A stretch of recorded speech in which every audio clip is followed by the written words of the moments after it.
त्यांची आणि निरोप घेणाऱ्यांची इच्छा नसली तरी थांबा आला असल्याने थांबावंच लागतं। मग तो प्रवास असो किंवा विधिमंडळाचा सहवास असो, ज्याचा थांबा आला त्याला थांबावेच लागतं।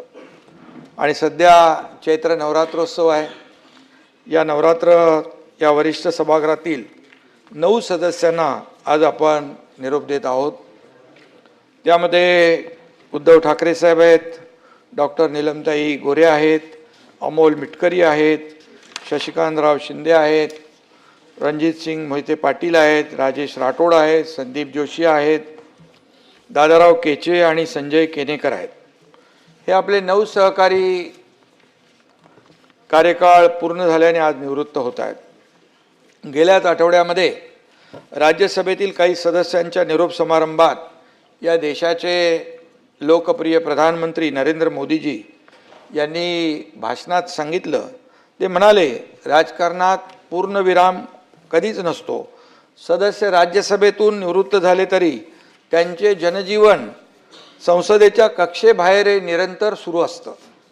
त्याच धर्तीवर आज विधान परिषदेतून निवृत्त होणाऱ्या सदस्यांचं कार्य यापुढेही निरंतर सुरू राहील याची मला खात्री आहे।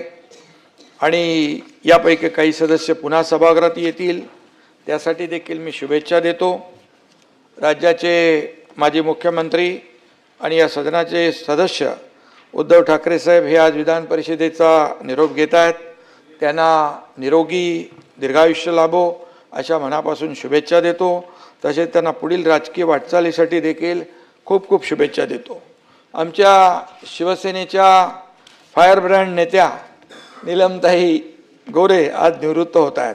नीलमताई सलग 24 वर्ष या सभागृहात आहेत। रासू गवई साहेब सर्वाधिक सलग 30 वर्ष या सभागृहाचे सदस्य होते। त्यानंतर 24 वर्ष झाले तुम्हाला रेकॉर्ड मोडणार त्या सदस्य राहण्याचा मान विस पागे यांच्याकडे आहे। त्या विक्रमाची नीलमताईंनी बरोबरी केली आहे। एक महिला म्हणून उपसभापती पदावर सर्वाधिक काळ राहण्याचा विक्रमही ताईंच्या नावावरच आहे। उपसभापती म्हणून अत्यंत कणखरपणे शिस्तबद्ध काम करून नीलमताईंनी या वरिष्ठ सभागृहाचा सन्मान वाढवलेला आहे, डेकोरम वाढवलेला आहे, याचं पावित्र्य वाढवलेलं आहे, लौकिक वाढवलेला आहे।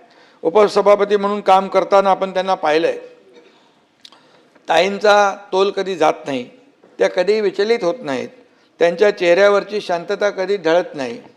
आणि कोण बोललं तर सोडत नाही म्हणाले।